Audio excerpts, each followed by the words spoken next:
뉴욕과 뉴저지가 전국 50개 주 가운데 세금 부담이 가장 높은 주로 나란히 1, 2위에 올랐습니다. 이번 중간 선거에 대한 공화당에 대한 지지율이 앞선 것으로 나타나 판세가 뒤집혔다는 분석이 나왔습니다. 중간 선거를 일주일 앞둔 조 바이든 대통령이 은행, 항공사, 인터넷 등 숨은 각종 수수료를 없애겠다고 선언하고 시행에 돌입했습니다. 미 명문 대학에서 흑인과 히스패닉을 우대하는 입학 정책으로 되려 백인과 아시안이 역차별을 당하고 있다는 Affirmative Action이 폐기될지 주목되고 있습니다.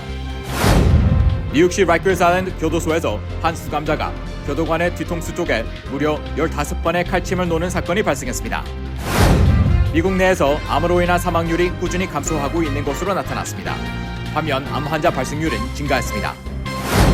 키우던 반려견이 세상을 떠나자 이를 기리기 위해 박제한 주인을 향해 아름답다는 반응과 끔찍하다는 반응으로 누리꾼들의 시선이 엇갈리고 있습니다.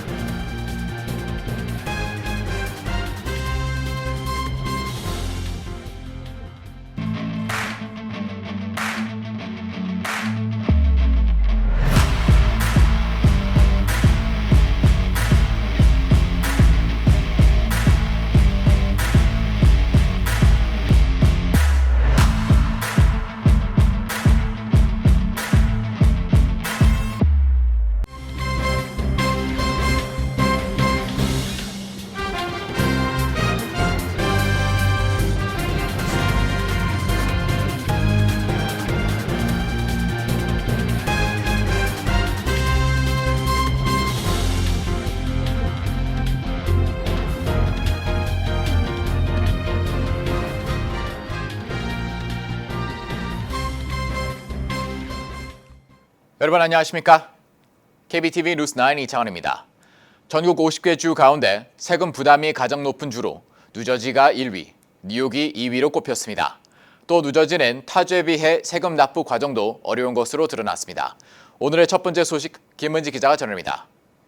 세금재단이 50개 주의 법인세, 개인소득세, 판매세, 재산세, 실업률을 종합적으로 수치화해 분석한 2023년 각 주별 법인세 기후 지수 조사에 따르면 사업체들의 조세 환경이 열악한 것을 기준으로 할 때 뉴욕과 뉴저지주가 나란히 1, 2위에 이름을 올렸습니다. 종합 1위를 차지한 뉴저지주는 법인세 부담 항목에서 48위, 개인소득세 48위, 판매세 42위, 재산세 45위, 실업률 부문에서 32위를 차지해 사업체는 물론 주민들과 부동산 소유주 등이 전방위적으로 높은 세금 부담을 갖고 있는 것으로 집계됐습니다.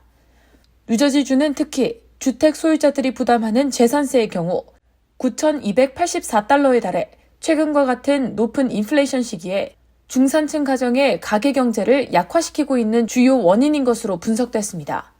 또 뉴저지주는 다른 주들에 비해 세율 산정이 복잡해 세금 납부 과정에서도 어려움을 겪는 등 납세 환경이 좋지 않은 것으로 드러났습니다. 뉴욕주의 경우 사업체들의 친화적인 환경으로 인해 법인세 부담 항목에서는 전체 24위를 차지했지만 나머지 개인소득세는 50위로 가장 부담이 높았고 판매세는 43위, 재산세는 49위, 실업률은 40위를 차지해 뉴저지주에 이어 사업체는 물론 주민들 세금 부담이 높은 두 번째 주에 랭크됐습니다. 이번 분석 자료에서 미국 내 세금 부담이 가장 적은 주는 와이오밍주, 사우스다코타주, 알래스카주 순인 것으로 나타났습니다. KBTV 뉴스 김은지입니다. 중간 선거가 일주일 앞으로 다가온 가운데 공화당에 대한 지지율이 상승한 것으로 나타났습니다. 오늘의 한 여론조사에서 공화당에 투표할 것이라는 응답이 민주당의 2%포인트 차이로 우위를 보였습니다. 계속해서 김은지 기자입니다. 오늘 월스트리트 저널이 지난달 22일부터 26일까지 미 유권자 1,500명을 대상으로 전화 여론조사를 실시한 결과 이번 중간선거에서 공화당에 투표할 것이라는 응답은 46%로 민주당 44%를 앞섰습니다. 앞서 지난 8월에 실시한 여론조사만 해도 민주당이 공화당의 3%포인트 차이로 우위를 보였는데 판세가 뒤집힌 것입니다. 오차 범위가 2.5%포인트라는 점에서 판세는 박빙으로 볼 수 있지만 추세상으로는 공화당이 호조라는 점은 분명하다는 평가입니다.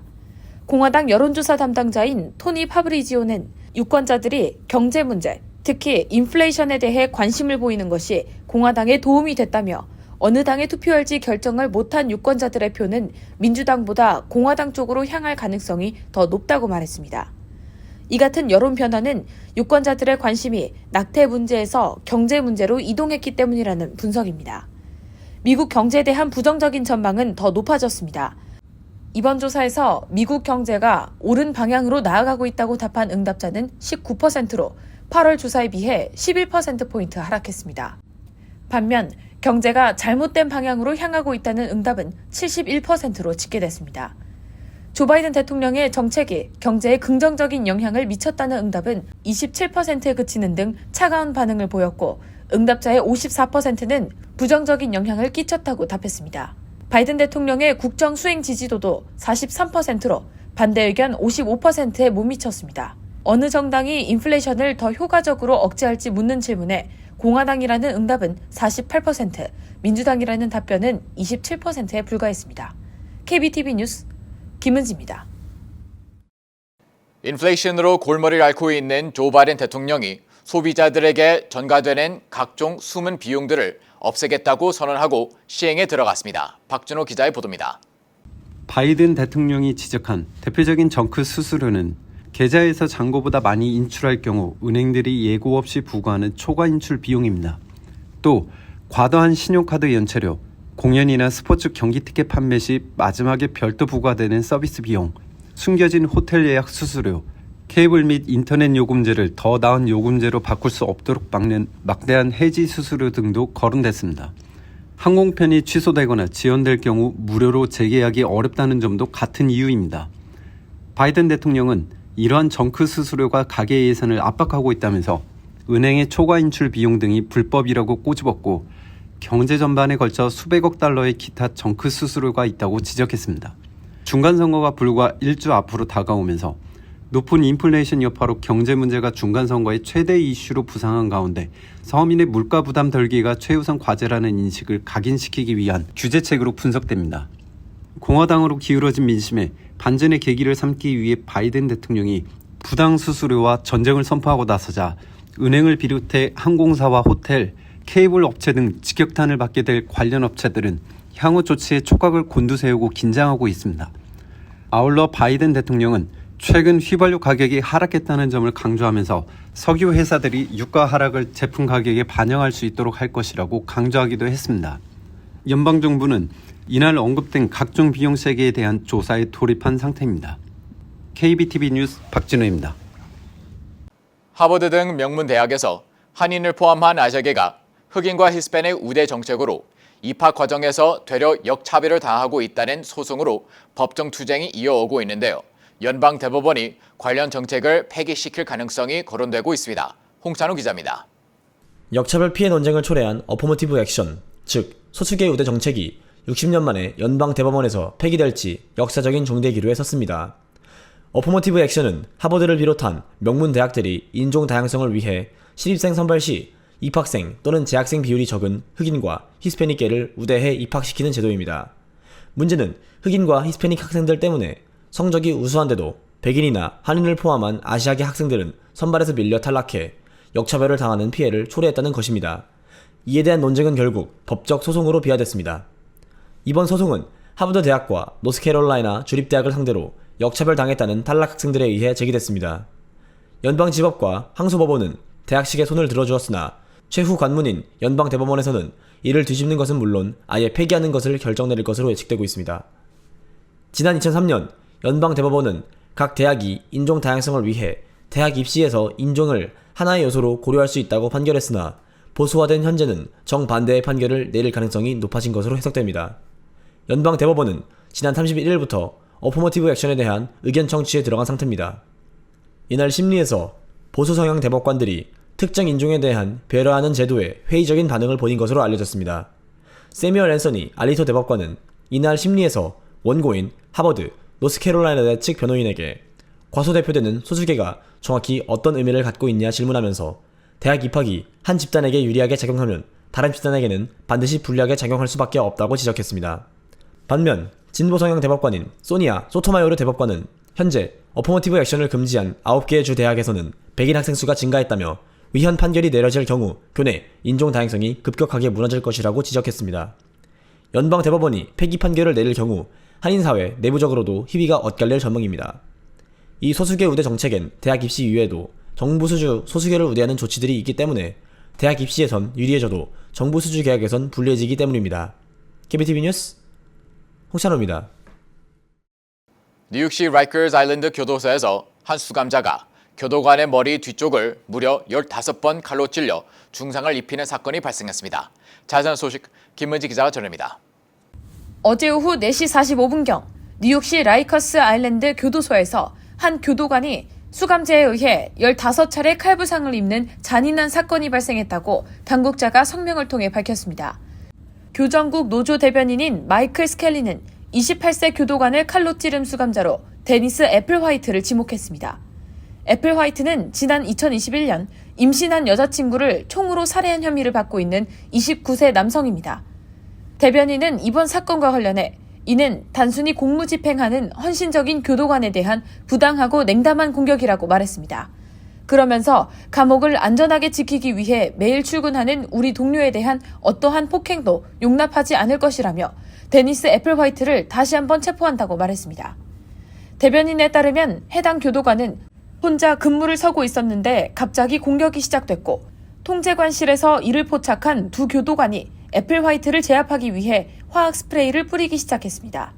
공격을 당한 교도관은 머리 뒤쪽에 15번의 칼부상을 입었습니다. 현재는 의식을 찾았으며 퀸즈 엘머스트 병원에서 검사를 받고 있는 것으로 알려졌습니다. 소식을 접한 에릭 애덤스 시장과 루이스 모놀리아 교정국장은 병원을 방문해 위로를 전했고 애플화이트의 범행 동기는 조사할 예정입니다. 또 같은 날 한 다른 수감자가 약물 과다 복용으로 사망하면서 올해 들어 지금까지 교도소에서 사망한 수감자 수는 18명으로 올라 작년에 16명을 넘어 2013년 이후 최고치를 기록했습니다. 라이커스 아일랜드 교도소의 안전 문제는 끊임없이 지적되어 왔습니다. 교도관 부족으로 인해 교도관과 수감자 모두에게 위험한 상황이 됐습니다. 뉴욕시장의 관리 보고서에 따르면 올해 회계연도에 수감자들에게서 5,000개 이상의 무기가 회수됐습니다. KBTV 뉴스 김은지입니다. 미국 내에서 암으로 인한 사망률이 꾸준히 감소하고 있는 것으로 나타났습니다. 그러나 신규 암 환자 발생률은 좀처럼 줄지 않고 있습니다. 박준호 기자입니다. 미국 암연구소 NCI는 연례 보고서를 통해 2015년부터 2019년 남녀 환자 모두 암 사망률이 매년 2.1%씩 낮아졌다고 밝혔습니다. 보고서에 따르면 특히 사망 위험이 큰 폐암의 경우 사망률이 매년 4%, 치명적인 피부암인 흑색종 역시 5%씩 낮아졌습니다. 이 보고서는 지난 20여 년 동안 암 사망률은 꾸준히 낮아지고 있다면서 이는 암 예방 노력 그리고 암 진단과 치료의 개선을 반영하는 것이라고 설명했습니다. 그러나 새로 발생하는 암 환자의 수는 좀처럼 줄지 않고 있는 것으로 나타났습니다. 2014년부터 2018년 남성은 새로운 암 환자 발생률이 안정을 유지했지만 여성군은 매년 0.2%씩 늘었습니다. 암 유형별로는 남성은 췌장암, 신장암, 고환암, 신규 환자가 늘었고 여성은 간암, 흑색종, 신장암, 혈액암, 췌장암, 유방암, 구강암, 인두암 환자가 늘었습니다. 여성은 대부분 유방암과 대장암 사망률이 줄었습니다. 인종별로 봤을 때 모든 인구 집단에서 암 사망률이 낮아진 것은 아닙니다. 인디언 여성의 경우 오히려 유방암 사망률이 늘고 대장암 사망률은 안정세를 보였습니다. 또 히스패닉계는 전립선암 사망률이 줄었지만 흑인과 백인은 줄지 않았습니다. NCI 연례 보고서는 특히 진단이 어려워 발견되면 병기가 상당히 진행된 경우가 대부분이 췌장암을 깊이 다루었습니다. 2001년부터 2018년 췌장암 발생률은 매년 1%씩 늘고 사망률은 0.2%씩 줄었습니다. 그러나 췌장암의 생존율은 시간이 가면서 높아지고 있으며 이는 치료의 개선 때문으로 보인다고 보고서는 해석했습니다. KBTV 뉴스 박진호입니다. SNS와 온라인상에서 빠르게 퍼지고 있는 글로벌 화제 소식을 보겠습니다. 호주의 한 반려견 주인이 키우던 골든 리트리버가 세상을 떠나자 개의 털 가죽을 박제해 거실에 전시하고 이를 공유했습니다. 이를 본 누리꾼들의 반응은 첨예하게 갈렸습니다. 홍찬호 기자입니다. 지난달 31일 더 선 등에 따르면 사랑하는 반려견을 잃어 슬픔에 빠진 한 호주의 가족이 키우던 골든 리트리버를 호주 멜버른의 박제사 메디에게 그들의 개를 맡겼습니다. 메디는 지난달 25일 골든 리트리버의 피부와 털을 어떻게 보존했는지 공개하는 영상을 SNS에 공유했고, 아름다운 노견 골든 리트리버가 가족을 위한 양탄자로 재탄생했다. 드디어 집으로 갈 때다라고 글을 올렸습니다. 메디는 생가죽을 무드질하고 털이 빠지지 않도록 가죽으로 바꿨다고 말하며 사랑하는 사람의 일부를 영원히 간직하고자 유골을 보관하는 것과 비슷하다고 설명했습니다.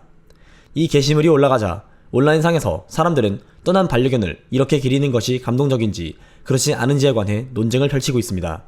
아름다운 작업이다. 동물들은 아무것도 강요받지 않고 주인 곁에 오르도록 남을 수 있다. 정말 아름답고 평화로운 느낌이다라고 말하는 사람이 있는 한편, 일부는 분노하여 난 이렇게 못할 것 같다. 오히려 더 힘들어질 것 같다고 말하거나 메디의 게시물에 분노한 표정의 이모티콘을 달아 혐오감을 표하기도 했습니다. 이에 대해 메디는 이 과정이 모두 납득할 수 있는 건 아니라는 것에 대해 인정했습니다. 그는 언론과의 인터뷰에서 다른 동물들에 비해 반려동물들은 박제하는 것이 때때로 어렵다. 하지만 박제술로 인해 슬퍼하는 사람들을 위로할 수 있고 그들이 이 동물들의 일부를 평생 간직할 수 있도록 하는 것에 보람을 느낀다며, 반려동물 박제술은 최근 5년 사이에 인기를 얻기 시작한 것이어서 대부분의 사람들에겐 아직 생소할 수밖에 없다고 덧붙였습니다. KBTV 뉴스 홍찬호입니다. 올해 일광전략시간제 일명 썸머타임이 오는 6일 일요일 해제됩니다. 이에 따라 오는 6일 새벽 2시를 새벽 1시로 1시간 뒤로 조정해야 합니다. 스마트폰 등 전자기기는 자동으로 시간이 바뀝니다. 일광전략시간제는 애리조나주와 하와이주를 제외하고 48개 주에서 매년 3월 둘째 일요일 시작돼 11월 첫째 주 일요일에 끝납니다. 뉴욕과 서울 간 시차는 현재 13시간에서 14시간으로 늘어나게 됩니다. 서머타임 시간제는 낮 시간을 활용해 에너지를 절약하고 경제활동을 촉진한다는 취지에 따라 시행되고 있습니다. 뉴저지 불법 체류자 대상 현금 지원 프로그램 접수가 지난 2월 마감됐음에도 여전히 신청자 15,000명이 증빙 서류 미비 등의 이유로 지원금을 받지 못한 것으로 나타났습니다. 이에 뉴저지 주정부는 해당 신청자들의 증빙 서류 제출 기한을 당초 예정된 10월까지 해서 11월 말로 한 달 연장했습니다. 주정부에 따르면 지난 2월로 접수가 마감된 제외된 뉴저지 근로자 기금에 3만 5천여 명이 신청했고, 이 중 2만여 명에게 총 4,600만 달러의 지원금이 지급됐습니다. 하지만 여전히 1만 5천여 명은 지원금을 받지 못하고 있습니다. 주정부는 신청자 가운데 아직 지원금을 받지 못한 이들은 수혜 자격 증빙을 위한 서류를 제대로 제출하지 않았기 때문이라고 설명했습니다. 주정부는 이번이 마지막 연장이라며 신청자가 수혜 자격을 입증하려면 11월까지 필요한 증빙 서류를 제출하거나 보완해야 한다고 밝혔습니다.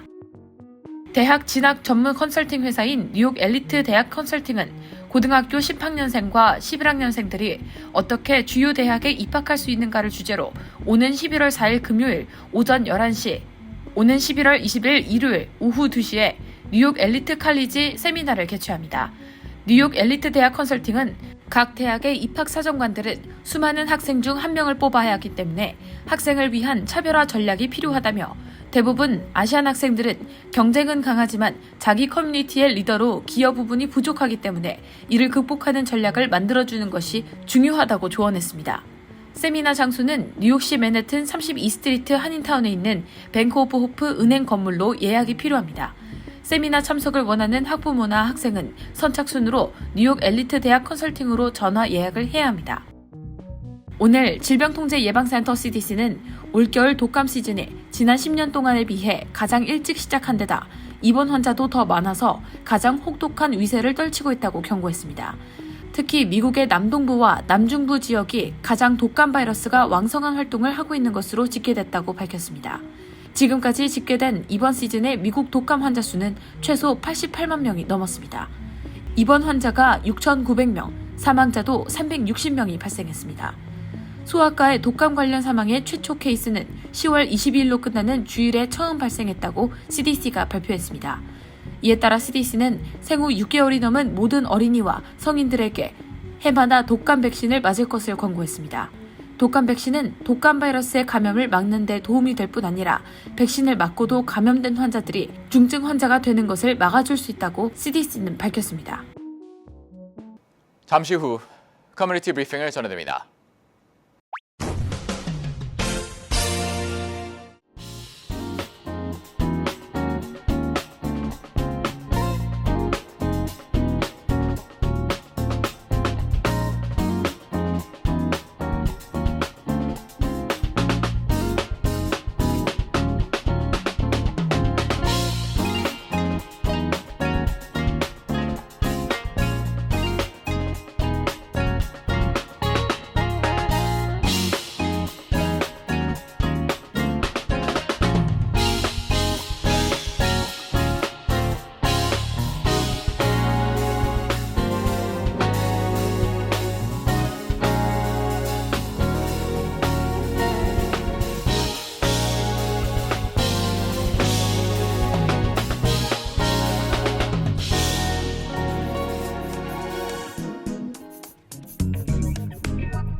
이어서 환율과 증시 전해드립니다.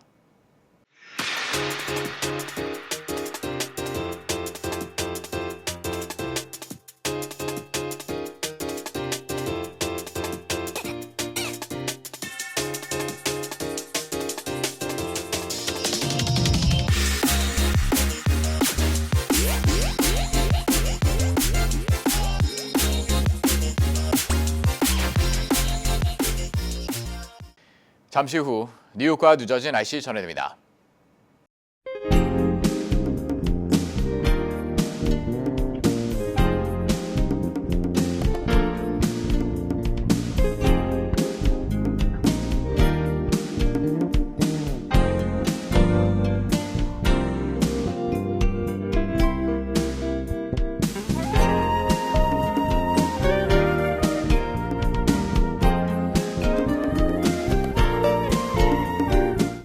KBTV 뉴스9 마칩니다. 오늘도 시청해주셔서 감사합니다. 편안한 밤 보내시 바랍니다.